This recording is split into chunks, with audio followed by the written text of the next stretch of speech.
Kidney हमारे शरीर का महत्वपूर्ण अंग है। अगर आपको भी किडनी में पथरी या इलाज के बाद भी बार बार किडनी में पथरी हो रही है तो ये आपके लिए कितनी नुकसानदायक हो सकती है और आयुर्वेद में इसका क्या इलाज है, आइए जानते हैं। डॉक्टर चौहान, किडनी में पथरी शरीर और किडनी को किस तरह से नुकसान पहुंचा सकता है? देखिए, बड़ा अच्छा विषय है ये। और किडनी स्टोन्स आमतौर पर लोगों को हो जाते हैं, कई बार उनको पता भी नहीं होता। कहीं अल्ट्रासाउंड कराने जाते हैं तो पता चलता है कि अच्छा पथरी हो गई है उनको, क्योंकि कई बार जो है बहुत ज्यादा लक्षण उसमें दिखते नहीं है, सिम्टम्स नहीं आते हैं। लेकिन किडनी जो है वो हमारे शरीर का एक बहुत महत्वपूर्ण अंग है, ये आपको जानना चाहिए। 2 किडनी होती हैं और दोनों किडनी जो है हमारे पीछे की तरफ, यहाँ लोअर बैक या मिडिल ऑफ द बैक के नीचे यहाँ पर होती हैं, डायफ्राम के नीचे की साइड में। और इनका मेन काम होता है कि जो भी हमारे शरीर में जितना भी ब्लड है उसको ये साफ करती है। एक तरह से जो है ब्लड में जितनी भी इम्प्योरिटीज हो, कोई गंदी चीजें, उनको खून को साफ करके वापस फिर हमारे बॉडी के अंदर भेज देती हैं।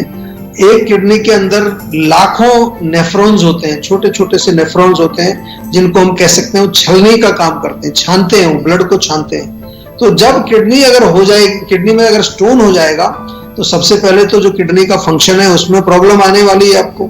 जो ब्लड छानने का जो काम हो रहा है वो नहीं होगा पूरा, तो बॉडी के अंदर इम्प्योर ब्लड रह जाएगा। वो इम्प्योर ब्लड जहां भी जाएगा वहां विकार पैदा करेगा, किसी ऑर्गन में खराबी करेगा। स्वेलिंग आपके बॉडी में आ जाती है, चेहरे पर स्वेलिंग आ सकती है, पैरों पर स्वेलिंग आ सकती है। दूसरा जो है इसमें ये भी होता है कि अगर हमारे किडनी में अगर स्टोन है तो जो यूरिनरी ट्रैक्ट है पूरा हमारा, यूरिनेशन का जो पूरा सिस्टम है, वहां पर भी कई कठिनाइयां आ जाती है। कई बार यूरिन ब्लॉक हो जाता है। और अगर स्टोन अपनी जगह से कई बार हिल जाता है, खिसक जाता है, तो अंदर कई बार जख्म हो जाता है। और जख्म हो जाएगा तो वहां अगर वो जख्म पड़ा रहा तो वो जख्म धीरे धीरे धीरे बन के कुछ और भी चीज वहां बन सकता है। कई बार कैंसर तक भी बन जाते हैं लोगों को।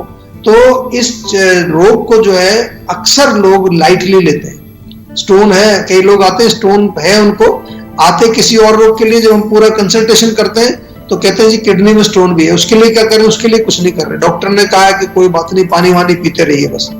ऐसा नहीं है। कहीं पर शरीर में कोई छोटा मोटा कोई भी जो रोग होता है उसको सीरियसली लेना चाहिए।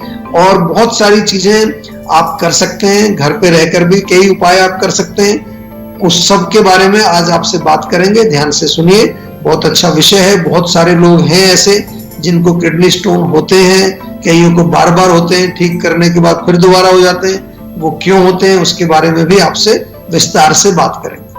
क्या आप अपनी प्रकृति के अनुसार पीते हैं ग्रीन टी? कौन सी ग्रीन टी करेगी आपको सूट, बताएंगे संजीवनी टिप्स में डॉक्टर चौहान, लेकिन अब से थोड़ी ही देर के बाद।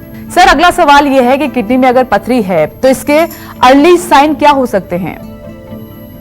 देखिए, जैसा मैंने कहा कि किडनी हमारा जो है वो फिल्टर का काम करती है, ब्लड को, खून को साफ करती है, बॉडी के अंदर जो हमारे इलेक्ट्रोलाइट्स होते हैं उनको बैलेंस करती है।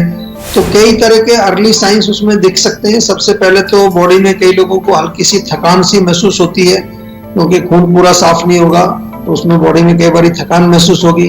कुछ लोगों को ये कमर वाला एरिया या आगे पेट में या साइड में दर्द शुरू हो जाता है, हल्का दर्द होगा, कभी कभार बहुत तेज दर्द भी हो जाता है, वो बर्दाश्त नहीं होता, इनबेरेबल जो है वो बिल्कुल पेन होता है, काफी सीवियर इंटेंसिटी का पेन होता है।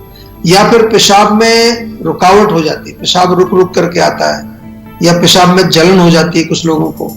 यूरिन में बदबू आती है, कई तरह से कोई बहुत स्मेली यूरिन अगर आपका हो, या फिर उसमें कई बार झाग ज्यादा आते हैं, या उसका कलर बहुत डार्क हो जाता है, कई बार बहुत व्हाइटिश कलर हो जाता है। और इसके अलावा जो है फिजिकल बॉडी में देखें तो किडनी स्टोन के कारण कई लोगों को नौसिया यानी कि वॉमिटिंग, उल्टी जैसे जी मिचलाने जैसा भी लक्षण कभी कभी दिखता है, और कभी कभी उल्टी आ भी जाती है। कई बार आपको पता नहीं चलता कि ये उल्टी क्यों आ रही है, तो हो सकता है वो उसका एक कारण हो। और कभी कभार जो है फीवर भी आ जाता है, ज्यादा कभी अगर यूरिन में इन्फेक्शन टाइप हो जाए स्टोन की वजह से तो बुखार भी आ जाता है। और बुखार में आमतौर पर जो है ठंड लगती है बहुत तेज, जैसे मलेरिया में जो है एक तरह से बहुत तेज से हड्डियां भी जो है ठंडी हो जाती है, उस तरह की जो चिल्स के साथ बुखार आता है। तो ये कुछ लक्षण हैं। अगर आपको ऐसे लक्षण हैं तो एक अल्ट्रासाउंड कराइए जरूर और चेक कर लीजिए कहीं किडनी में पथरी तो नहीं है। अगर है तो घबराने की जरूरत नहीं है, सेहत का नंबर डायल करें, जीवा के डॉक्टर से बातचीत करें और अपनी पथरी का इलाज आयुर्वेदिक तरीके से कराएं, जिससे कि आप बिल्कुल जो है रूट कॉज को पकड़ करके उसको बॉडी से निकाल के एक परमानेंट सॉल्यूशन प्राप्त कर सकते हैं। संजीवनी दर्शक सुनीता जी इस वक्त हमारे साथ फोन लाइन पर मौजूद हैं दिल्ली से। स्वागत है आपका, पूछिए अपना सवाल डॉक्टर साहब से। हाँ जी, नमस्कार जी। मैं सुनीता बात कर रही हूँ दिल्ली से। एक्चुअली मुझे प्रॉब्लम है सर्वाइकल स्पॉन्डिलाइटिस की। मेरी एज है 40 और मुझे ये 6 मंथ से प्रॉब्लम है। मेरा जॉब प्रोफाइल है सिटिंग प्रोफाइल। तो मैं ये जानना चाहती थी कि क्या इस सर्वाइकल स्पॉन्डिलाइटिस का कोई ट्रीटमेंट है आयुर्वेदा में?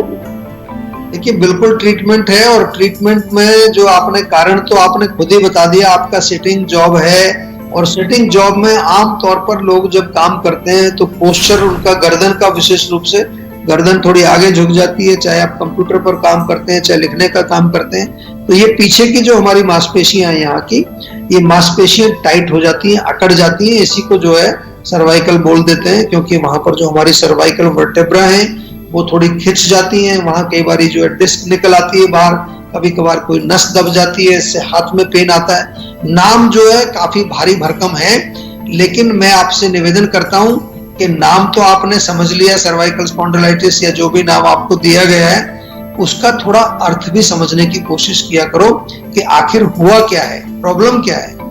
वो अगर आप समझने की कोशिश करेंगे तो आपको जो है उसका निवारण भी मिल जाएगा। जैसे आपने खुद ही कहा कि पोस्चर की प्रॉब्लम है, तो हर 2 घंटे पर उठ करके थोड़ा सा गर्दन को घुमाइए। गर्दन घुमाने से वहां की मांसपेशियां फ्लेक्सिबल रहती हैं। कंधों को थोड़ा घुमाइए, इसको कंधों को घुमाने से भी वहां की जो है मांसपेशियां कंधों के ऊपर की फ्लेक्सिबल रहती हैं। तिल का तेल ले लीजिए, उससे मालिश रोज करिए, सिकाई करिए, या स्पेशल ऑयल, पेन काम ऑयल और पेन काम बाम, दोनों बाम बहुत अच्छा है हमारा। बाम का भी आप जो है प्रयोग कर सकते हैं इसमें। कई बार तेल लोगों को थोड़ा सा चिकना लगता है तो बाम लगाइए वहां पर, उससे भी रिलीफ मिलेगा।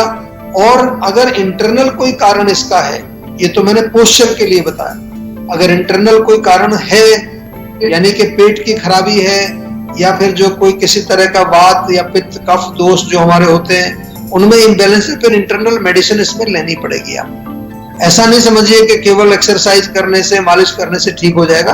दवाइयां भी लेनी पड़ती हैं रोग को जड़ से ठीक करने के लिए। आयुर्वेद में हम पूरी तरह से जो है आपकी चिकित्सा करते हैं, हर लेवल पर चिकित्सा करते हैं, चाहे वो शारीरिक लेवल है, चाहे वो मेंटल लेवल है, चाहे वो आध्यात्मिक लेवल है। हर लेवल पर आयुर्वेद में चिकित्सा आपकी की जाती है। तो आप जो है जीवन से जुड़िए और अपने रोगों को जड़ से ठीक। नमस्कार, मैं हूं मानक गुप्ता। अगर आपको हमारा ये वीडियो पसंद आया हो तो इसे लाइक और शेयर जरूर करें। और हाँ, हमें सब्सक्राइब और फॉलो करना ना भूलें ताकि आप देश और दुनिया की कोई खबर मिस ना करें। तो जुड़े रहिए हमारे साथ और देखते रहिए न्यूज़ 24।